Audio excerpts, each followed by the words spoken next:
বিরতির পর স্বাগত। যাদবপুর কাণ্ডে আহত ছাত্র অভিনব বসুর বাবার বিস্ফোরক মন্তব্য। বাম রাজনীতি করে বলে ছেলের সঙ্গে যোগাযোগ রাখি না, এই বিস্ফোরক মন্তব্য করলো আহত ছাত্রের বাবা। বিস্ফোরক তৃণমূল নেতা তথা ওই ছাত্রের বাবা অমৃত বসু। যাদবপুর কাণ্ডে আহত ছাত্র অভিনব বসুর বাবার কি বিস্ফোরক মন্তব্য শোনাচ্ছি। मेरा शिक्षा मंत्री ऑनरेबल प्राप्त बसु,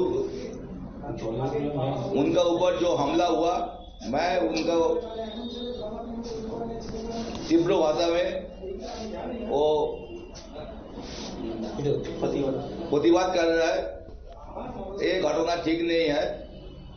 मैं चाहता हूं जो जो आदमी इसके साथ जुड़े हुए हैं उसका प्रॉपरली आईन तो उसका सजा मिलेगा, यही हम चाहते हैं।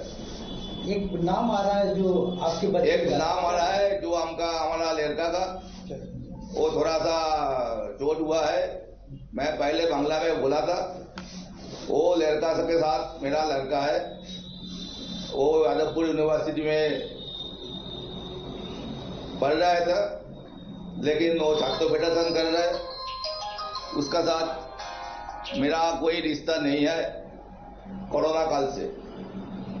वो আপনারা শুনলেন এই বিস্ফোরক বক্তব্য। যাদবপুর কাণ্ডে যে ছাত্র আহত হয়েছে অভিনব বসু, তার বাবা মন্তব্য করছেন, সংবাদ মাধ্যমের মুখোমুখি হয়ে বক্তব্য রাখছে যে ছেলের সাথে কোনো ধরনের যোগাযোগ নেই, বাম রাজনীতি করে বলেই ছেলের সাথে যোগাযোগ নেই 2020 সাল থেকে, সে কথাই কিন্তু তিনি বললেন এবং এই বিষয়টার তিনি তীব্র নিন্দাও করেছেন।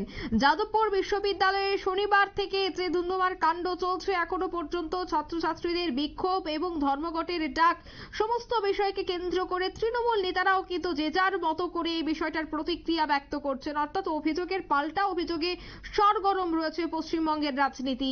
এবং যাদবপুর বিশ্ববিদ্যালয়ের নির্বাচনের আগে প্রত্যেক বছরে এই ধরনের ছবি দেখা যায়, তবে এই বছর যেন একটু অন্যরকম।